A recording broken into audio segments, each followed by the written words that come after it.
What's up, you guys? We're talking about Wednesday's workout. We're going to begin with a 5-minute warm-up. This one will be pretty straightforward. For 5 minutes, you're going to start with 10 alternating mountain climbers. So we're going to go to a plank. Okay, I'm going to touch my left knee to my left elbow. Then I'm going to touch my right knee to my right elbow. Just back and forth. So that's 3, 4, 5, 6, all the way up to 10. Nice and slow and easy for those, all right? No need to rush them.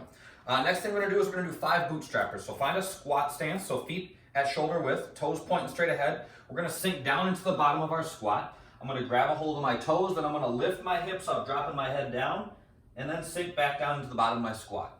Okay? Hips lift up, fold forward, then sink back down at the bottom, let my elbows be inside my knees and try to keep my feet flat and knees pushing apart the whole time. After that, we're going to do 10 squats.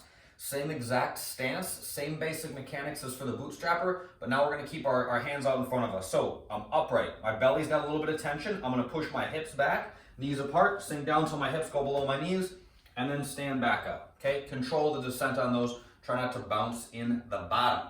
The last thing we're going to do is 5 hollow rocks. So hollowing out is all about squeezing your belly to try to get as much tension in your abs as you can. So it's kind of a subtle movement, but we're going to lay on our back.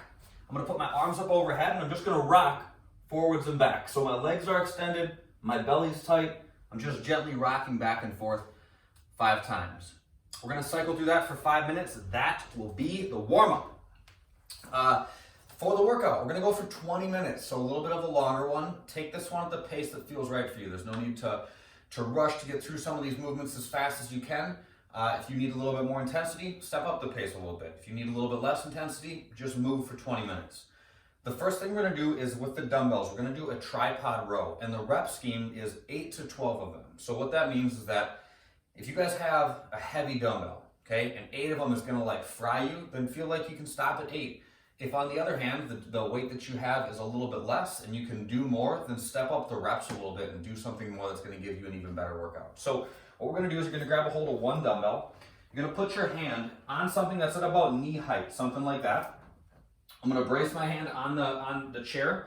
I'm going to squeeze my belly so that my back isn't rounding or so that I'm not overextending.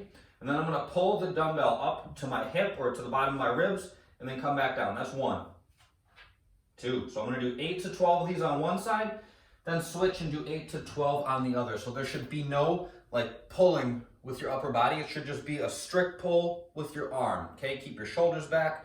Think about using your arm to make the dumbbell come all the way up to your body and then all the way back to extended at the bottom. Next thing we're doing, we're going to do 10 alternating pistols. Okay, or else we're going to do reverse goblet lunges. So for a pistol, it's a one-legged squat.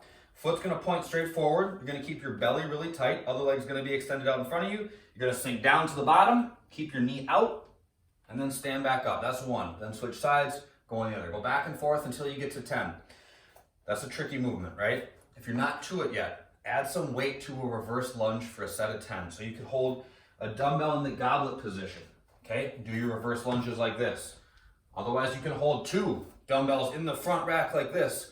If you want even more weight, hold them at your sides, but add some weight to your lunges and do 10 of those instead. Next up, we're going to do 8 to 12 reps again of a clean and jerk. Okay, so you have 1 dumbbell per hand. I'm going to pack my shoulders and squeeze my belly, then bend my knees and send my hips back until the dumbbells are at mid-shin. I'm going to open my hips quickly, bring the dumbbells up to my shoulders, then dip by pushing my knees apart, drive and press to overhead. Okay, so clean and jerk. 8 to 12 of those. Next up, we're going to do a dumbbell floor press plus a leg lift. So I'm going to lay on my back again. Dumbbells are going to come up to overhead. You guys remember these floor presses from the other day. Dumbbells come up to the start position here. I'm going to press to overhead. Once the dumbbells are locked out, I do a leg lift. Come back down, floor press, leg lift. Okay? 10 of those. Last up, we're going to do 30 seconds of skaters. So you might need to finagle some space. If your yoga mat slippery, just stay on the rug. We're just going to go back and forth. You're jumping from one side to the other as quickly as you can. So you're staying planted on one leg while the other foot kicks back behind you. Okay? The intent in the skaters is just to go for 30 seconds. You're just trying to get your heart rate up a little bit. So There's not necessarily a range of motion that you need to fulfill on that. Just try to stay suspended on the one standing leg and get your other leg to kick way back behind you at the bottom. You want a significant bend in the one that you're standing on. That's that. When we get done, we're doing some mobility. For the mobility, we're gonna get into a deep lunge. We're gonna do 3 minutes per side for this. So there's a little bit of freedom here to kind of make this what you guys want it to be. I'm gonna get into a lunge on one side. If you wanna keep your back knee on the ground, that's all good, okay? If you wanna lift your back knee, that might add a little bit of further tension into your hips.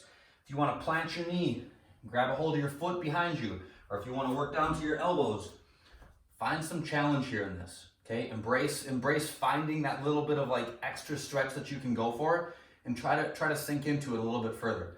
So we're gonna do 3 minutes per side. You get to kind of choose the challenge, but I want you guys to switch back and forth on the minute. So in your phone, you can set up a timer that switches every minute.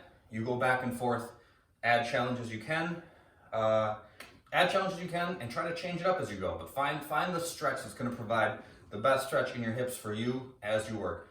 As always, if you guys need anything, hit me up, get in touch. That's all I got for you. See you soon, y'all. Later.